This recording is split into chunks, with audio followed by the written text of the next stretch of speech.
কোন বন্ধুরা রাস্তায় চলতে চলতে এক অশ্চর্য দৃশ্য দেখে ভিডিওটা না করার লোভ সামলাতে পারলাম না, তাই করছি।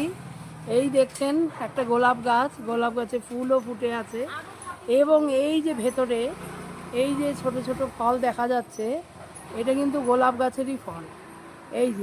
এই যে ফলটা দেখাচ্ছি, এই ফলগুলো গোলাপ গাছের ফল, যা আজ পর্যন্ত আমার চোখে পড়েনি এবং দেখতেও পাইনি। এই যে ভেতরেও একটা ফল আছে এখানে, এই যে ফুল এবং ফল একসাথে।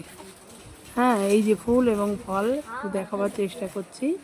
হ্যাঁ, গোলাপ গাছের ফল, এর ভেতরেই ছোট ছোট বীজ আছে। এই বীজ পেকেই পরে আবার ফুল হবে, গাছ হবে।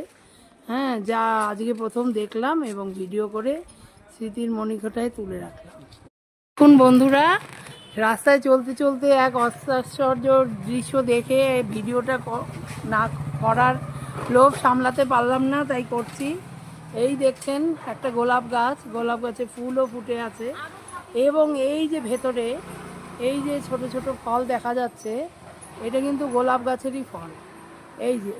এই যে ফলটা দেখাচ্ছি, এই ফলগুলো গোলাপ গাছের ফল, যা আজ পর্যন্ত আমার চোখে পড়েনি এবং দেখতেও পাইনি। এই যে ভেতরেও একটা ফল আছে এখানে, এই যে ফুল এবং ফল একসাথে।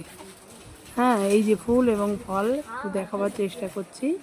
হ্যাঁ, গোলাপ গাছের ফল, এর ভেতরেই ছোট ছোট বীজ আছে। এই বীজ পেকেই পরে আবার ফুল হবে, গাছ হবে। হ্যাঁ, যা আজকে প্রথম দেখলাম এবং ভিডিও করে স্মৃতির মণিকোঠায় তুলে রাখলাম।